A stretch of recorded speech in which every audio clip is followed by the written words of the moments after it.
morning, and welcome to the first of the second year of Noyce lectures associated with the Vols Teach program. I'm Susan Benner. I'm the co-director of the Vols Teach program from the College of Education, Health and Human Sciences. This is Susan Reichert. She is the co-director from the College of Arts and Sciences and is in changing your department for you. You don't mind, do you? EEB. I'll let her tell you what that stands for. The E word is in there, I believe. Ecology and Evolutionary Biology. Yeah. One of the things that we have been fortunate to receive is a substantial Noyce Scholarship Grant from the National Science Foundation. And this award provides for our students internships and scholarships, particularly for those who are willing to make a commitment to teach in a STEM field in a high-need school over an extended period of time. And so many of you in the room are probably in the Vols Teach program and candidates for those scholarships and or internships. Does anybody in the room happen to be a beneficiary of one of those? A little shy, but a few hands peeking up out of the way. All right, yes. Yeah. So that's your taxpayer dollars hard at work, and we hope that you will, in fact, come to be strong STEM teachers in our public schools, which we really particularly need. And I have spotted two of our master teachers that work in the Vols Teach program, so I'll stop and introduce them. Nita Ganguly, who those of you who are in the research methods class know well, others might not know of her, and Peggy Bertrand is a master teacher who is not involved with the Vols Teach in the research program, but you might have seen some of them in the step 1 or step 2 that she's been teaching, or functions and modeling. You helped with that course as well. All right, so without further ado, let me introduce our first speaker. I checked out his website, and he's been busy because his website still has him as an associate professor. And he is in fact a full professor and a department head now. So a testament to how busy he is that he has not gotten that completely updated. But he did provide me with a brief bio, so if you'll bear with me. He is professor and department head in the Department of Anthropology. Has anybody here had the pleasure of being in a class with him? And you came back for more, so there you go. He was educated at Berkeley, has a bachelor's degree, and at Michigan earned a master's degree and his PhD. He is described as a paleoanthropologist. His research focuses on reconstructing human evolution, and dare I say, lesbian let us know when you find it. His work has taken him around the world, and maybe we're going to see some of that, I don't know. From Southeast Asia to Africa, from Europe to the Middle East. His field project in Java, Indonesia, recently received external grant support from the National Science Foundation, the Winter Grin Foundation for Anthropological Research, and the LSB Leakey Foundation. He's the author of over 30 articles, chapters, and reviews in top domestic and international journals in his discipline. Since he joined the University of Tennessee faculty, he's received many awards, including awards from the College of Arts and Sciences for his teaching and advising, and has been recognized for research by the Pi Beta Kappa chapter here at the university and by the UT ORNL Science Alliance. So, without further ado, Dr. Kramer. Thank you, Susan. Thank you. And I want to thank both Susan and Susan for inviting me to talk with you this afternoon. I'm very pleased that I've been given this opportunity. And I'd like to give you a little bit of a background beyond that bio that Dr. Benner just read to you about where I came to this, to this interest that I'm going to be talking about today. And though I have been around the world, we're going to be hyper-local. We're going to be talking about Knoxville today in the context of most of what our discussion, my comments will be on this study of student perceptions on evolution, misconceptions here at the university. But before I get to that, as Dr. Benner mentioned, I am a paleoanthropologist. I study human evolution. And I arrived here at UT in 1990 from the University of Michigan. And my research interests have always been focused upon, from a theoretical perspective, what we can do to try to identify species in the fossil record. Because as you guys might be aware, when a fossil comes out of the ground, it doesn't have a label on it yet. And we have to identify first what it is, who it belongs to, and if there's multiples, how many species might be represented, which is a pretty important paleobiological question that cross-cuts virtually all studies of the past. And so this is an interesting issue, and I've been working on it for years. No solutions, but some papers. And my theoretical interest, and as Susan also mentioned, I've been in Java, even though that bio said recently, it's not recently anymore. I was last there in 2000, but I was doing field work at a site in West Java in the mid to late 90s. And in 1999, under the auspices of those funding agencies that you mentioned, we were able to discover the first human fossil from the west portion of that island. And it was about 1 million years old. It was one of the most exciting days of my life when we discovered it. And that's a whole other lecture if you ever want to invite me back for another purpose. But what I want to do today is talk about this issue. And when I came here, I was fresh off the graduate student grind from the University of Michigan. So I was in Ann Arbor literally for the 80s. Drove there in August of 1980, came down here August of 1990. So it's a pretty easy reference for me. And while I was at Michigan, the whole evolution controversy never really was very apparent. Growing up in California, in Los Angeles, and then going to school at Berkeley, again, it never seemed to be much of an issue. When I came here to the University of Tennessee, it started to become more noticeable. And I, at first, wasn't sure what to make of it. It seemed like there was some real significant resistance to the idea of evolution here. And that was foreign to me, and I had to acknowledge it. And unfortunately, for my first batch of students, I didn't much acknowledge it.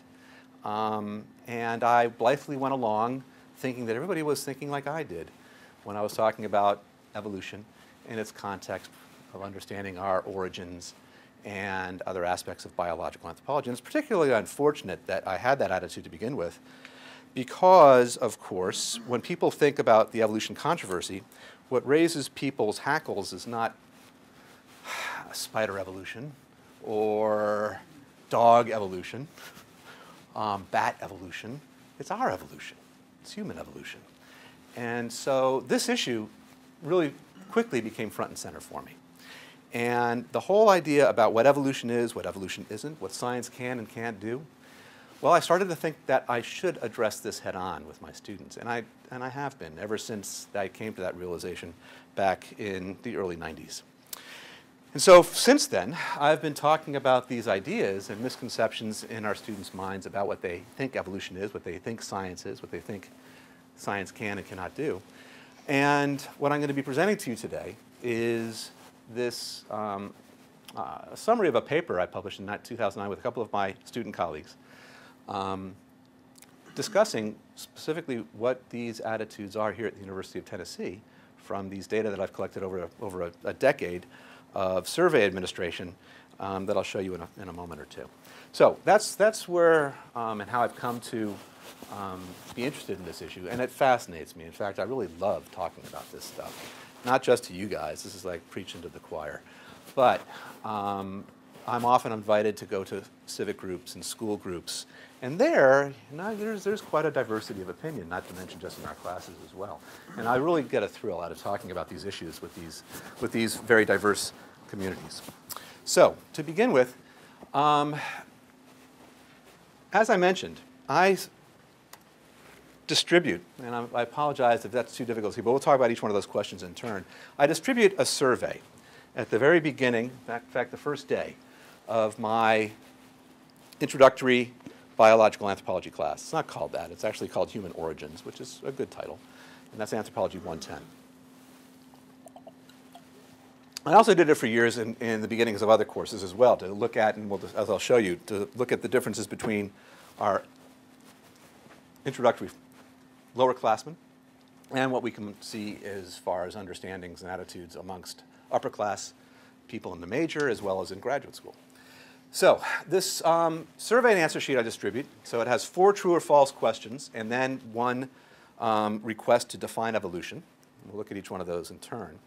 And that is the demographic information that I collect as well on the right, plus the answers that they give. So they circle true or false. They give me their evolution definition. Then they discuss, well, they list their age and sex and class standing, where they went to high school, city and state, and then, of course, how much biology have they had. For freshmen, they might not have had any college biology, perhaps only high school biology, maybe even none.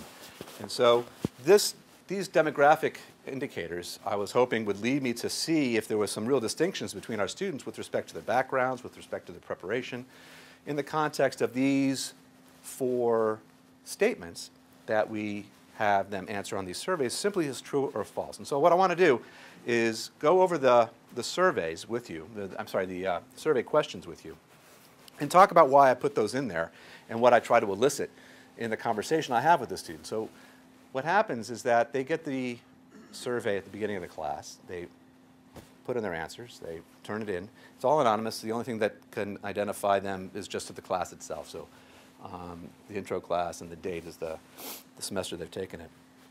And they turn it back in. And then I use those survey questions to guide the conversation in the class. And I use that whole time to talk about these issues. So the first of these statements is that science has proven that evolution is true. Okay? Science has proven that evolution is true. You know, it might be fun is just to do this with you guys. So who wants to say this is true or false? What do you think?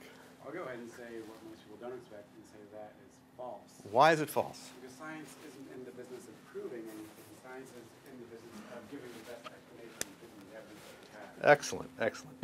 And that's exactly what I'm getting at in this statement. And that I mentioned to the students that there's often this misunderstanding about what science does, is that we're in the business of proving things and demonstrating ultimate truths. When in fact, of course, science is tentative. And that's a very important point to get across to the students. And in this context, I tell them that there is no such thing as proof in empirical science. Okay? Proofs are there in more formal sciences like logic and math, but not in empirical science. And I tell them that, in fact, scientific statements have to have some, at least vanishingly small probability of being shown that they were wrong, or else they're not scientific in the first place. So it's a very important point to get across that this is just a misconception of sort of the TV scientist in the white lab coat that's proven stuff all the time. And that's not how science works, and you guys, I'm sure, are aware of that. Now, what's interesting is often over the years we've noticed in the administration and the analysis of these surveys that students get this right for the wrong reasons and wrong for the right reasons when we talk about it. So a lot of them say, no, it's false because, of course, their religion doesn't allow them to accept evolution, right? That's not why it's false. But others say, oh, yeah, it's true because that evolution is really happening. It really does happen, and therefore it's true and it's been proven. Okay? So that one's right for the wrong for the right reasons, but the first right for the wrong reasons. So of course we try to make sure we get across that, and I think usually it's an eye opener for the students to hear about what science can and cannot do. All right.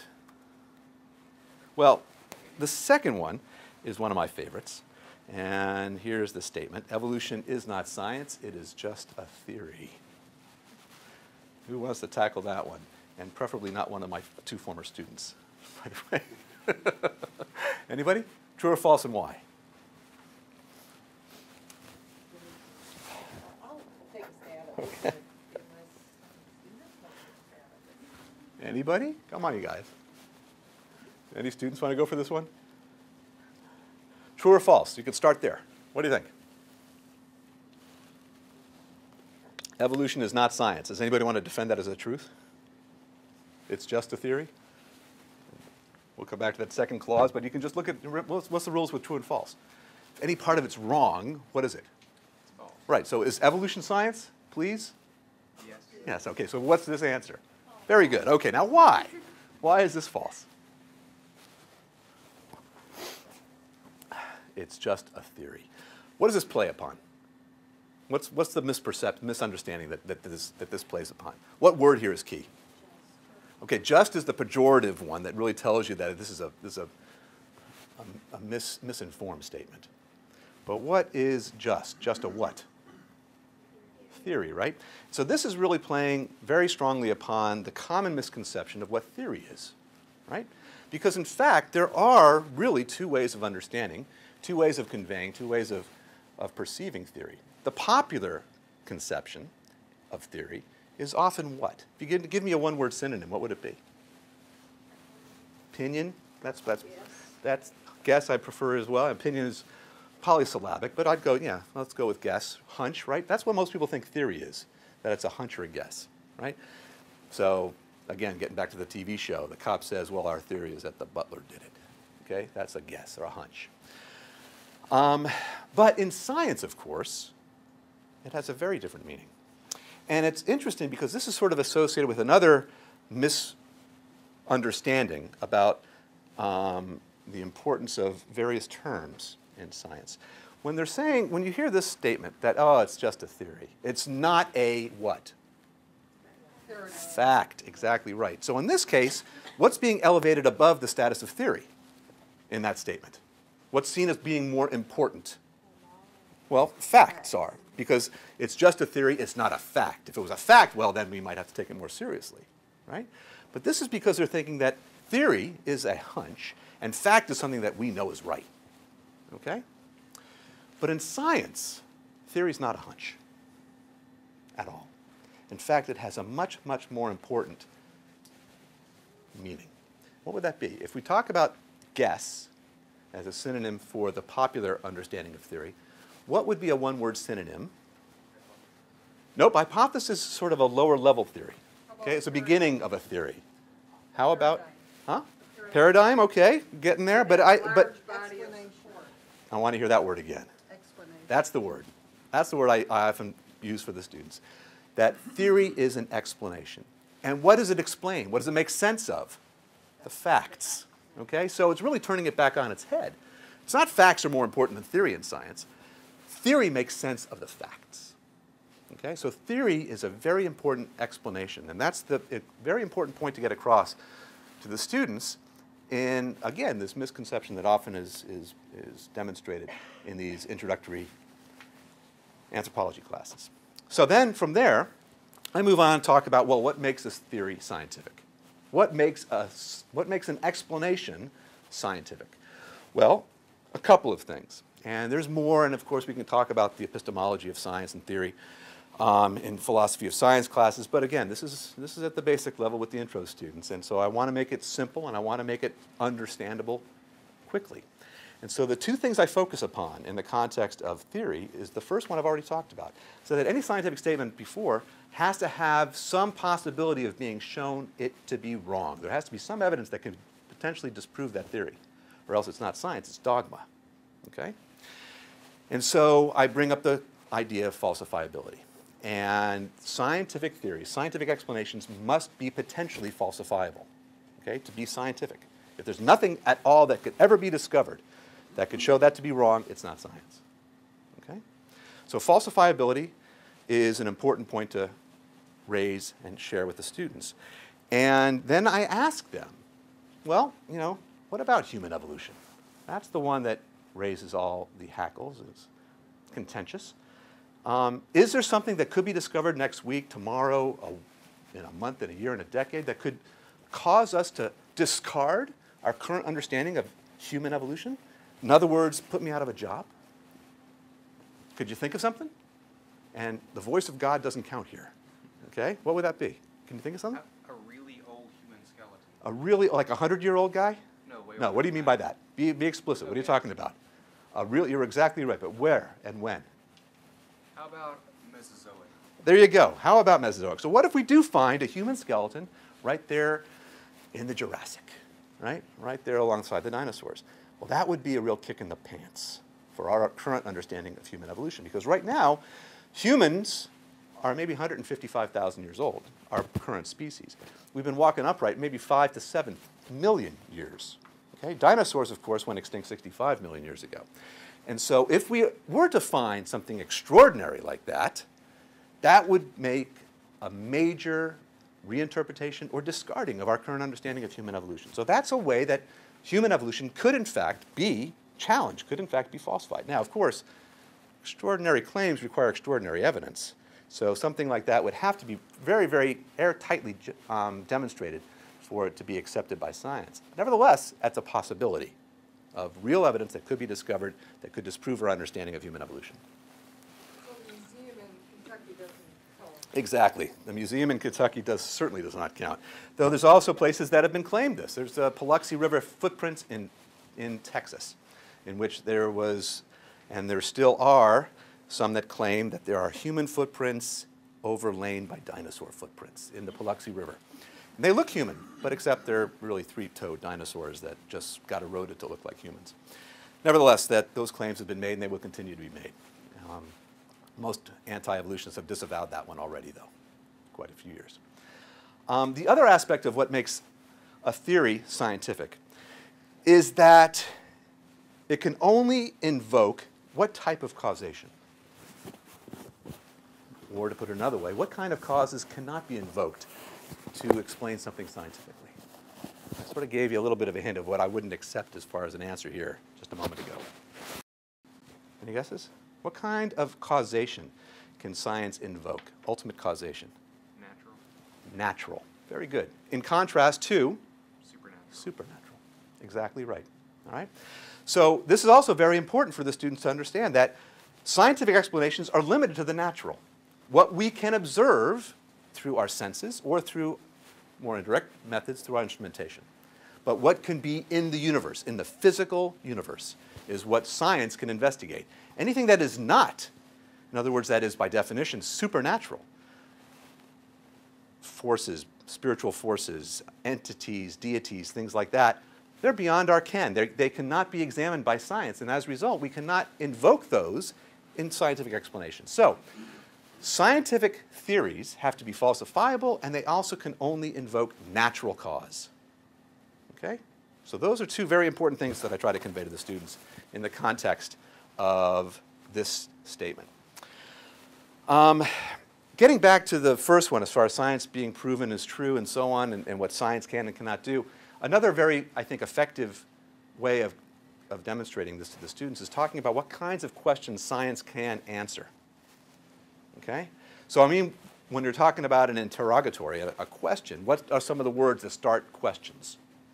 Give me a word that starts a question. Huh? That's a good one. Can science answer who?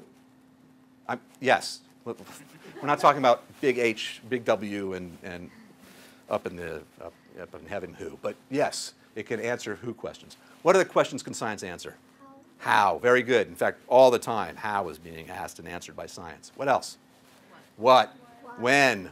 Where? What can't it answer? Why? Okay, and that's an important point to get across as well.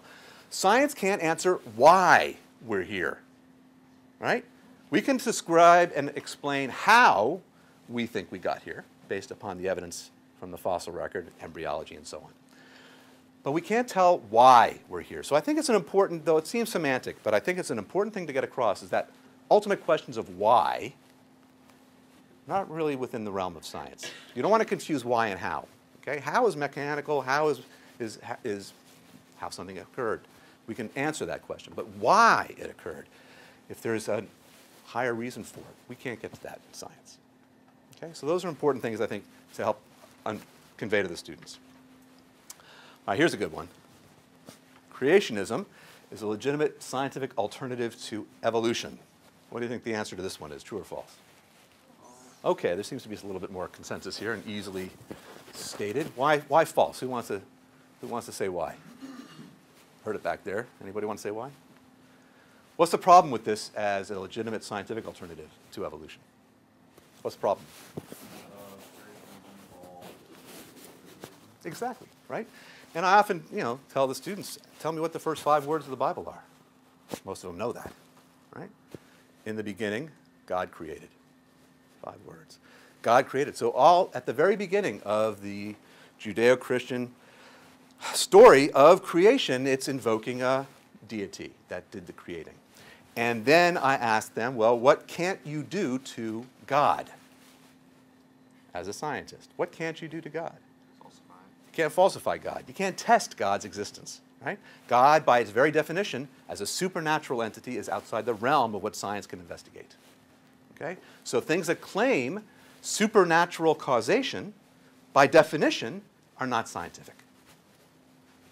Okay? So that, I think, is an important point, again, to bring across. And they should have this by our prior discussion and talking about what science can do and what kinds of explanations science is constrained by.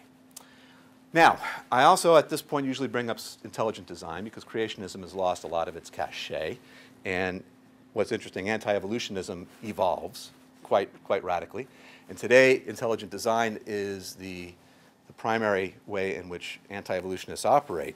But it's still, at its base, no different than creationism because it still invokes, in this case, an unnamed intelligent designer who, of course, is, when push comes to shove and in their most private moments made public, the anti-evolutionists identify the intelligent designer as guess whom? Any guesses? God. Okay. So we're still no different there because it's still invoking an ultimate supernatural cause. Now, at this point, I can start sounding like an arrogant scientist. And that's the last thing you want to come off as. And at this point, because of that, I try to say, all right, let's change this to a true statement with a substitution mutation. Substitute one of these words for another word, and you can have a true statement. What would that word be?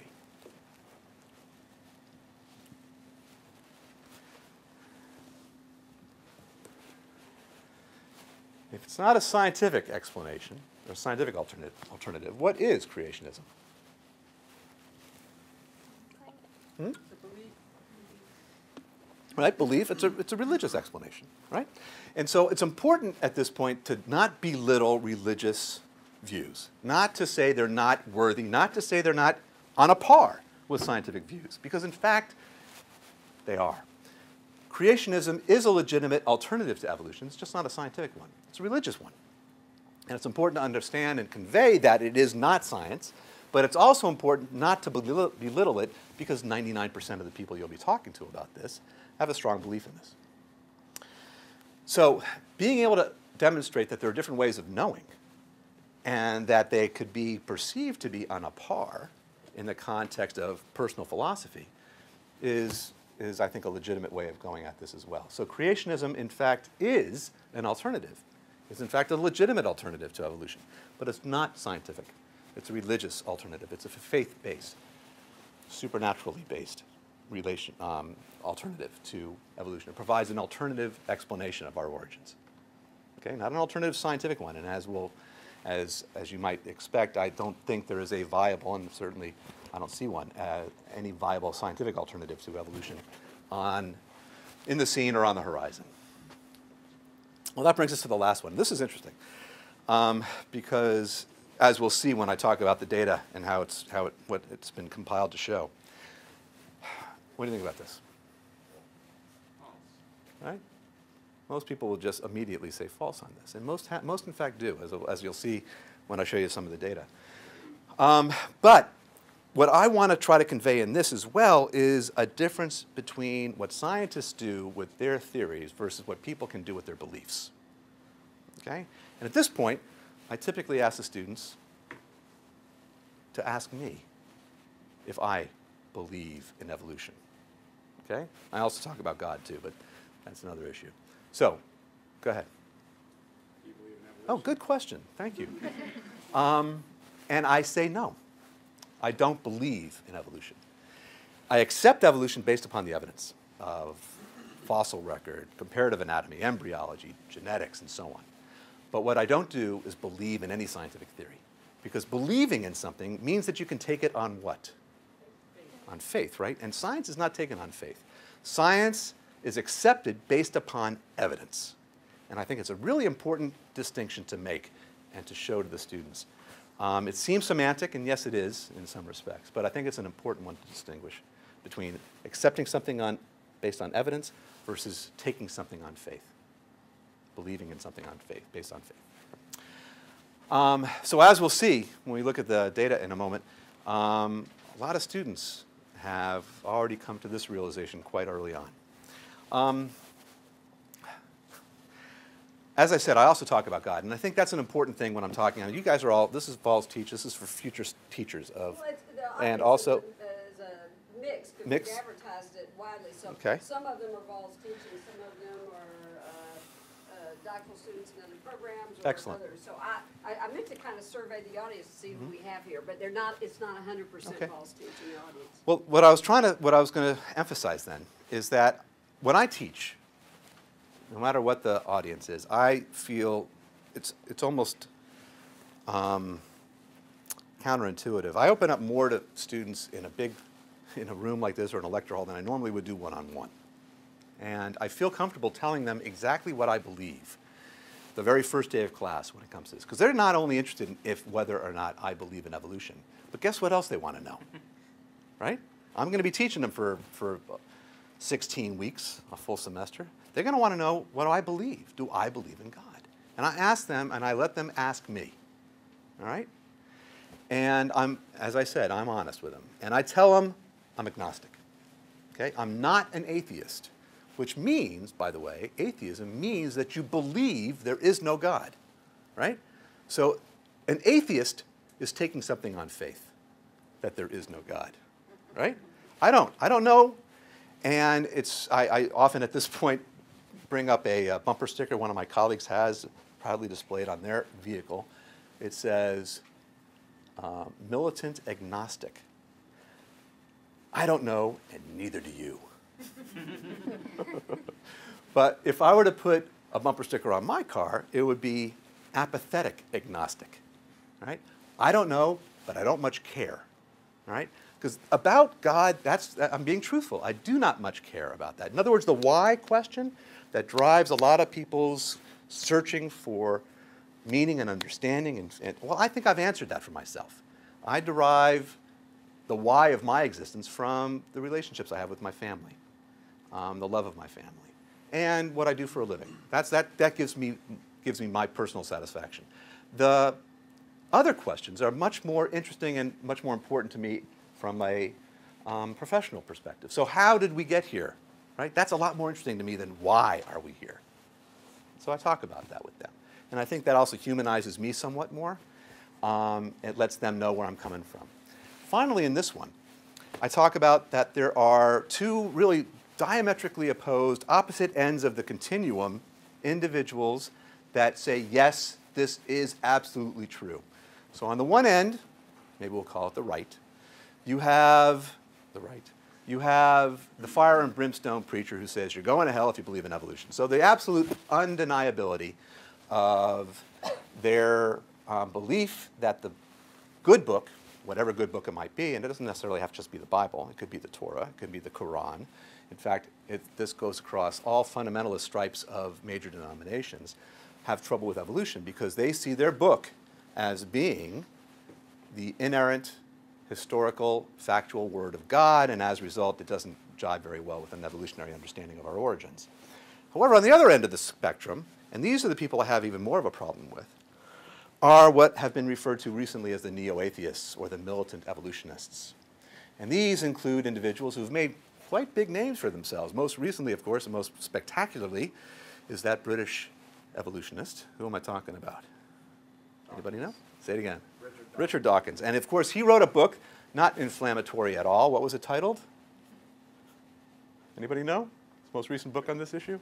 The God Delusion. The God Delusion. 99-point-something% of the world's population believe in God. Dawkins is saying they're delusional. Okay? I don't think it's helpful. Let me put it that way. I don't think that perspective is helpful. And so these well, as I said, neo-atheists, militant evolutionists, think that because of their materialistic worldview, there's no such thing as God, there's no such thing as life after death, there's no such thing as any ultimate purpose, free will, so on and so forth. from a personal perspective, in a free country, absolutely fine with that, right?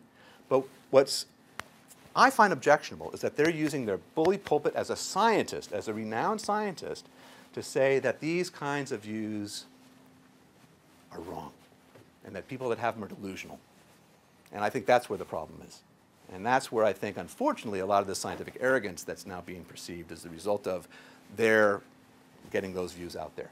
In contrast, I think the idea that Gould had of non-overlapping magisteria. In other words, there's ways of knowing religiously. There's ways of knowing scientifically. Keep them separate, you're going to be cool. And in fact, that's what most people do with this. Okay, so that's that lecture, that discussion in a nutshell. What I'd like to do now is just sort of go over the data that I've collected over the 10 years of surveys and see what I was able to come up with. Anybody have any questions before we move on? Okay. So here is just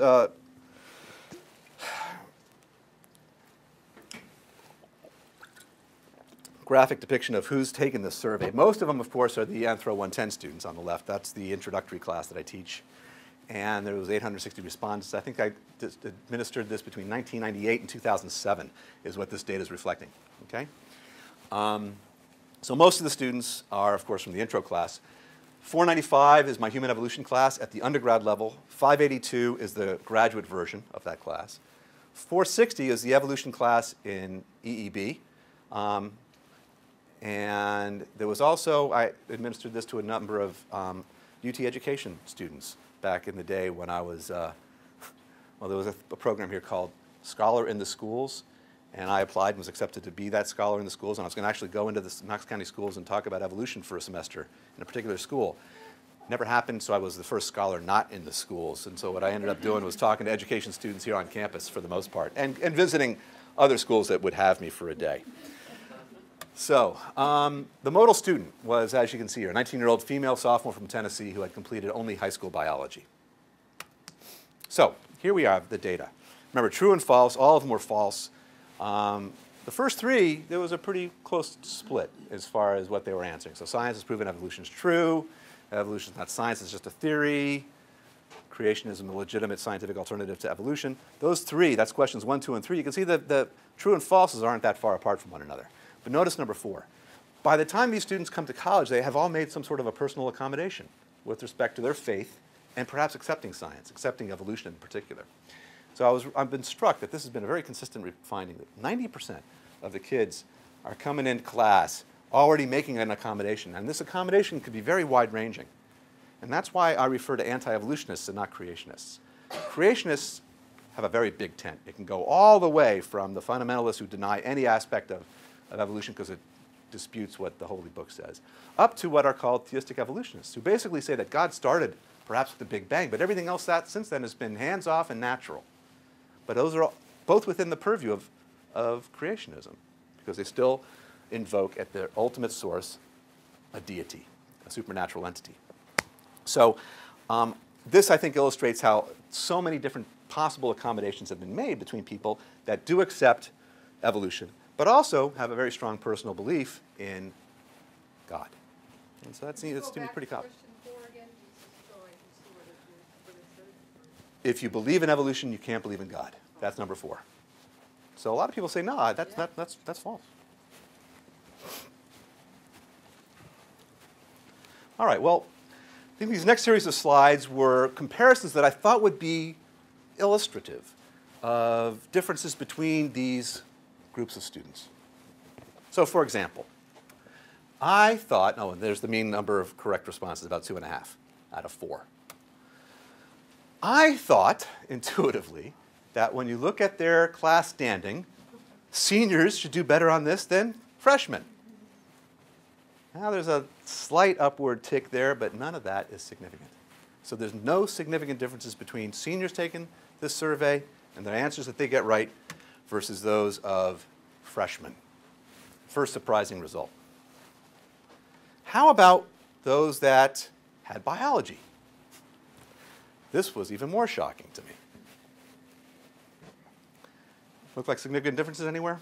The answer is no. So there is no significant differences among the kids that had no biology, that includes high school, all the way up through individuals that identified themselves as already completing more than one semester of college biology.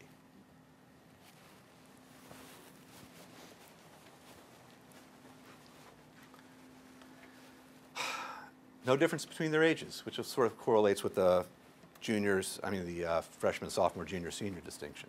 But, and here's the first significant difference, if we look at more mature students, in other words, age 30 or above, well, there we finally find a significant difference at about the 0.05 level. All right? So, older students seem to have a better handle on these issues than college-age students, at least coming into these classes. So maybe the life experience playing a little bit into that. Most of the students, of course, were from Tennessee. Not all of them, as you'll see in the next slide. But when I just looked at Tennessee versus non, no significant difference. A little bit higher, which is nice, but it's not significant. How about regionally? Now, unfortunately, we don't have a lot besides the Southeast. So the biggest one is, of course, the Southeast. 1,000 respondents from states identified as the Southeast. The Northeast, which only had 32, but that's the one significant difference that we could see in this. And that's at a pretty high level, at 0.001. And this may correlate with, in fact, the data that has shown that there's less resistance to evolution learning in the northeastern region. And, in fact, how much more evolution is incorporated and integrated into the lesson plans in those schools than it is, for example, here in the Southeast. So I think there's some evidence right there to support that from other studies. This was surprising to me. Very often, and I agree that this is the case, that it's not necessarily just a regional distinction, but it seems to be more of an urban versus rural distinction in the acceptance of evolutionary ideas versus not. And I thought I would be able to pick that up in these survey data here in Tennessee. So again, by identifying where they were from, city or county, so those that were associated with schools from the metro areas of Nashville, Knoxville, Chattanooga, and Memphis, they're in the urban category. Everybody else went into the rural. No differences, no significant differences between rural and urban trained or educated students coming here. All right, well, that was the data from the 4 true falses. But remember I said that there was a 5th thing that I asked on this survey, and that was for them to define evolution.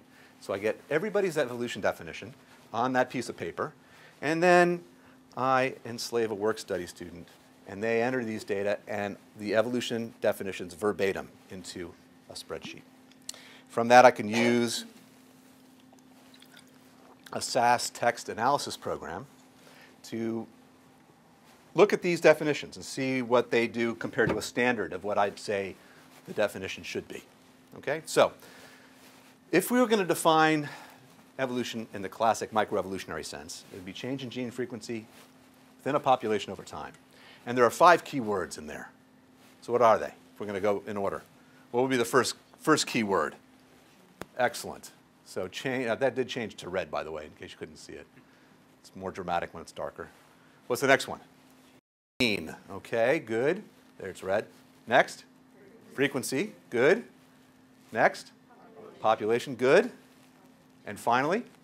Exactly. Those are the 5 key words. Now, what I had this program do is look at all of those responses, and for each response, count up how many of those words appeared in that response. Now, it doesn't have to be just exactly those words. So synonyms such as for gene genetic or DNA, population, group, time, generation by generation, things like that. Those would be allowed to count for those various terms. I have others that I could have read. Allele for gene, exactly. Allele for gene, proportions for frequency. I accepted those as well. Now, they probably weren't all the synonyms were available that I didn't. So, you know, there may be some that have slipped through the cracks. But nevertheless, what do you think was the average number of those terms that appeared in any of those student definitions? 3, 4, 5, do you think? How many of them do you think showed up? 2?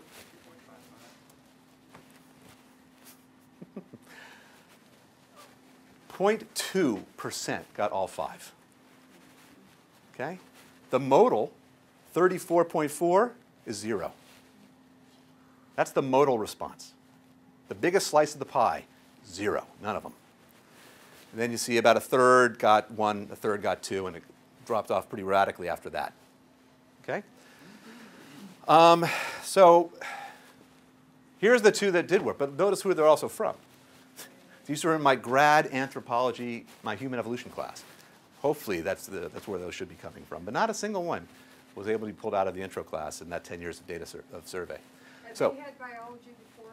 well, again, this was all those students that had identified themselves as anywhere from 0 biology all the way up to more than 1 semester. No difference.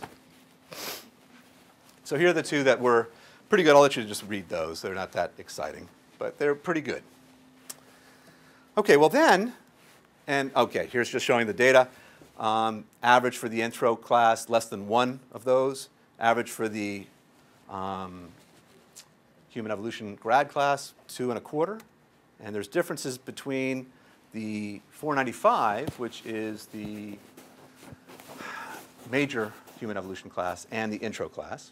And there's also differences between the grad class versus even the undergrads that are in the human evolution class. All right. Now, a simpler, straightforward definition of biological evolution is this, all right? And here we're looking for, well, this is not a tough one. How many words are we probably going to look for on this one? Well, there are 4, but I actually could knock one of those down. So we're looking at biological, we're looking at change, and we're looking at time. So biological, life, species, anything like that. Time, again, generation after generation, period, age, stuff like that, okay? So, any guesses? So modal response, how many of these?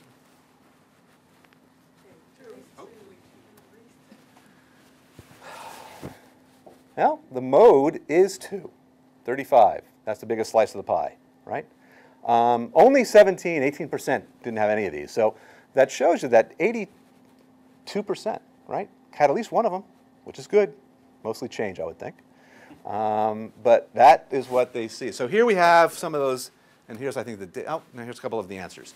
So these are from intro students. A change in a group of organisms over a long period of time. There you go. That's pretty good, straightforward biological evolution. Is the gradual change of a species over a long, long period of time. I like that second long. I really like that one. Now, these are both from intro students. Okay, now I also had the program look for poorly defined examples of evolution. And what do I mean by that? Well, invoking misconceptions about what evolution is. So for example, that evolution means progress. Okay? So words like improvement, perfection, progress, it looked for. Supernatural causation, of course, we've talked about that. It's not as a result from a supernatural cause. So anything about God or creation. That evolution is only about us. So only talking about human, man, woman, right? No mention of other life. The equivalence of evolution with growth and development, that's sort of the est or self-actualization misunderstanding of evolution, that we as individuals can evolve. It doesn't happen either. And ultimate origins. In other words, evolution is all about the beginning of time, or for that matter, the beginning of life. Evolution doesn't start until there's life, right? There is, of course, non-biological evolution. There's astronomical, there's chemical, and so on. But we're talking about biological here. So these are the things I was told to look for. And finally, Lamarckian ideas of that things adapt or change because they need or want to. Okay, trying to get away from that perspective. But that's still with us, 100, 200 years down the pike. So how do we look at those? Well, here it is. And nicely, thankfully, the biggest slice of the pie, 61%, didn't invoke any of those, which I think is promising, which is progress. The next biggest slice is only one of them. There were some that were remarkable in how many of these things they did invoke, though, at 1.4%. Let me just give you a couple of those. The beginning of time. Who or what created Earth and all humans? My opinion, evolution is God who created all things. Okay, there's a definition, not a pretty standard one of evolution, but it invokes a bunch of things that we just talked about. Here's the other one of invoking progress of life from simple to complex based on species' adaptive needs. Again, on what an organism needs is going to change. So these are not uncommon ways of thinking about evolution. There's also this one that caught my eye. I'll just let you read that one. Quarks equals atoms equals molecules equals cells equals organs equals a living being. In other words, we are spoken into existence. One of the more unique definitions I received. But my favorite all time. You ready for this one? This is my favorite. This would be worthy of Erasmus Darwin, this one. Evolution is a study of how human beings came to be from the protozoa swimming in the sea. I love that one. I love that. If you ever read any Erasmus Darwin, get away from his erotic poetry. You can get back to his stuff like this. It's very similar. All right, so that's a summary of what I've done. There's plenty still to do. I just haven't gotten to it because, as Susan mentioned, I am the department head, and it doesn't leave me a lot of time to do this stuff. But things that I'd like to do, and again, in collaboration with my co-authors who are former students, including one who is at Texas Tech in Lubbock. And he's been sending me, in fact, I just received his last batch of survey data just earlier this week. I'd like to compare it more regionally. Remember, we only had a handful of things that weren't in Tennessee. But now we've got literally hundreds of survey forms from the from Texas Tech University in Lubbock, have them also from Northern Illinois, and have them from other places as well. So we might be able to look more closely at regional differences, which might be interesting. I'd also like to look more carefully at the temporal trends. Maybe there has been some changes that we haven't picked up in these data. As I mentioned, the data that I analyzed and published for this paper in 2009 included surveys from 1997, I think, to 2006 or something like that, about 10 years worth of data. But as you can see in that second bullet, over 75% of these data are from 2 years where I taught the big class. The rest of it were small summer school classes. And so the sampling is skewed, and it won't give me a very good idea to look over temporal trends. However, since 2009, I've taught the big class now about 3 or 4 times, the 4th time now.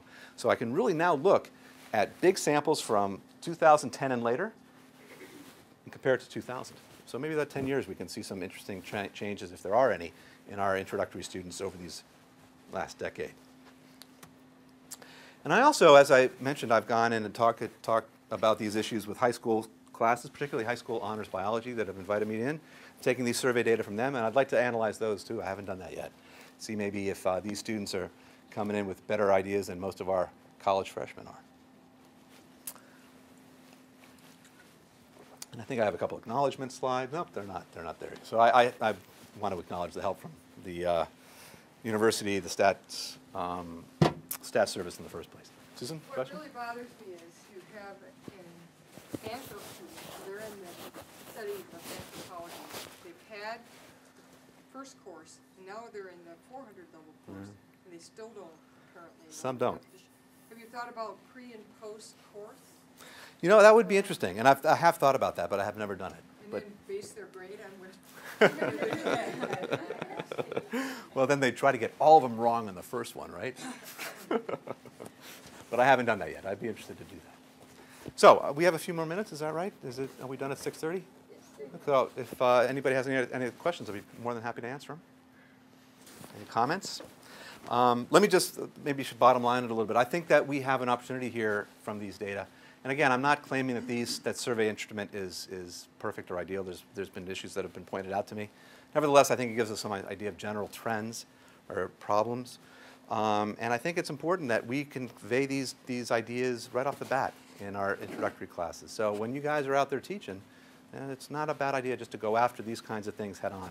I think one of the reasons why we see a lot of this not happening when they come to us in college is that high school teachers, for example, might be afraid of talking about this because they're not that well prepared to talk about this. So really having a good understanding of evolution puts you in a very good stead of being able to convey these issues, talk about them intelligently, but not threateningly with these students, and for that matter, anybody else that you might run into on the street and talk about. So if there's any questions, I'd be, as I said, sure. I think one thing that you may be getting at in your first 4 questions is not necessarily limited to just students' content misunderstandings of biology, but bigger questions about the nature of science. Mm-hmm. You know, those are things that you automatically interweave into what you do as part of your DNA. But traditionally, high school teachers don't go there. So, I mean, a kid can get an A in a biology class in high school typically. Maybe even knew some things about evolution, but I don't think they do well in those first 4 questions. Mm-hmm. Mm-hmm. So what would you suggest as far as ameliorating that? Would you think that high school teachers should be broaching those subjects head on with the students in the first place, in those classes? Well, yeah, I would definitely think so. Yeah. The few high school teachers really emphasize the nature of science and deal with issues about what exactly it means to be a scientific theory. I mean, that's shirked out of fear by high school teachers like you. Yeah, and that's I think is a shame, and I think it's a wonderful opportunity. It's a, you know, here we are in this state with the second of those critical thinking laws now on our books this year, and you know, modeled on the law that went into play in Louisiana a number of years ago. But here we are. And that's a law on our books, is the critical thinking bill that was passed by the Tennessee legislature earlier in, actually in 2012. But, you know, this is the kind of thing that when, for example, Gary McCracken and I were in Nashville arguing against it. Gary McCracken's the head of Susan Reichert's department, EEB, Ecology and Evolutionary Biology. This whole issue of what theory is and what it isn't is completely lost on our legislature. I made these points as I hope as clearly as I did with them, with you guys, and nevertheless I still was grilled by one of the legislators and saying, okay, so what you really mean though that, you know, theory is just a guess. No, that's not what I said. But he wouldn't let it go, and that's exactly what they kept on pushing in the context of this, you know, the critical thinking bill that's now law, in which allows teachers to now bring up controversial issues explicitly: biological evolution, chemical origins of life, human cloning, and climate change. Those are the 4 that they explicitly state. And they allow them to now say just about anything they want under the aegis of this bill, because they're now protected from talking about controversial issues, even though, of course, if they talk about intelligent design in the context of evolution, that's not science. But it's a way to get that into the back door. Question? I would just say that I know at my high school, 4 out of 5 biology teachers we had did not teach evolution. And it particularly perturbed the department, and she couldn't really get anything done about it. I was wondering what resistance, if any, you've encountered to teaching evolution with high school teachers. Well, it's interesting. I think what we see is that there's a real desire to learn and to be able to teach it and to be able to deal with these issues at the high school level, not only with their students, and not only with the students' parents, but with their colleagues, who in some cases have very entrenched ideas about what they should and shouldn't be talking about in their classes. And to that end, I think one of the things that we do around here, which is wonderful, is the Darwin Day Teachers Workshop. And we've been running that since the mid-90s. I've been involved on and off over the years, and it's always been remarkable to me to how many teachers come in there with a real thirst for this stuff and to get information, and what they can do then go back to their schools, share it with their other colleagues, and then, of course, with their students. So the idea of not teaching critical thinking in the context of the evolution, anti-evolution debate, I think is a real lost opportunity by us. I don't mind that, in fact, in high schools, if the teachers are well prepared and can talk about why intelligent design isn't science. I think it's a real teachable moment there that we're losing the opportunity to take advantage of. We'll do it here, but I think it should be done before they get here. Yeah.